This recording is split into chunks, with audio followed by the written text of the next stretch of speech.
rero iyo Imana ishaka kugira ngo igukanguza umubabaro, buriya nta kintu kimwe kibaho gikangura ubuzima bw'umwana w'umuntu nk'umubabaro.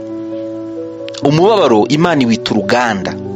Muri uwo mubabaro rero niho mu gikombe, ntago ari igikombe, ahantu hari umwijima, hamwe umuntu avuga kubera ko ubukikijwe n'imisozi, amajwi akagorikira, icyo uvuze kirakugarukira. Nyiramubande uravuga, amajwi akagenda agakubita ku misozi akagaruka. Yewe ntawantabara, ntawunyumva, ntawe uri hafi.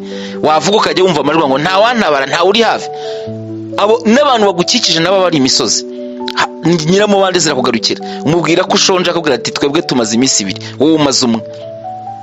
Umubwira ko nta kazi ufite ugasanga nawe nta kandagira. Ugira inshuti zitafite akazi, zidafite icyerekezo, nta kintu na kimwe zigufasha. Ni abantu mufatanya kurira, ni abantu mufatanya nta buzima, nta cyerekezo. Ni abanyamarira babiri bafatanyije badafite uwahumuriza undi. Kuko Imana dusenga ni Imana y'amasezerano, ariko ni n'umwarimu mwiza cyane wigisha umuntu, uguha ikintu abanje kukwigisha agaciro kacyo. Imana ni igitangaza cyane, kandi ikintu kivuye mu makuba kigira umumaro kuruta ikije byoroshye.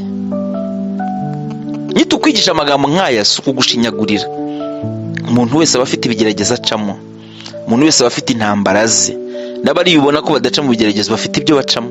Ahubwo ikibabaje ni uko hari abihuta kwiga icyo Imana yabashyiriye muri icyo gikombe, bigatuma bakivamo vuba. Ugomba kumenya ko icyo gikombe ikintu kizakuvanamo, uzakivanwamo no kuba umuntu w'agaciro. Ntabwo umuntu akivanwamo n'igihe gishize ngo ariko Mana ubu nta n'impugira ngo reba imyaka ishize. Ntabwo ari iyo mpamvu Imana ikura umuntu bigerageza. Si uko umuntu yaririyemo amarira menshi, si uko kuko kurira ni umuco w'aho hantu. Aho nyine ni ahantu ho kuririra, ni ahantu ho kubabarizwa, ni ahantu h'umubabaro. Ikikubayeho rero si igitangaza, kuko ni nicyo kintu gisanzwe kihabera. Igitangaza ni ukuba igitandukanye n'aho hantu. Uri mu gikombe cy'amarira nturire, uri mu gikombe cyo guseba ntusebe, ugaca mu bihe bikomeye, ugaca mu ntambara, ariko avuga ngo nzi ko umucunguzi wanjye ariho. Ukajya wikomeza, ukajya wiringira Imana, ukajya uhanga amaso Imana, ukajya wikomeza ugakurikira Imana mu buryo bwose, Imana ikagukomeza.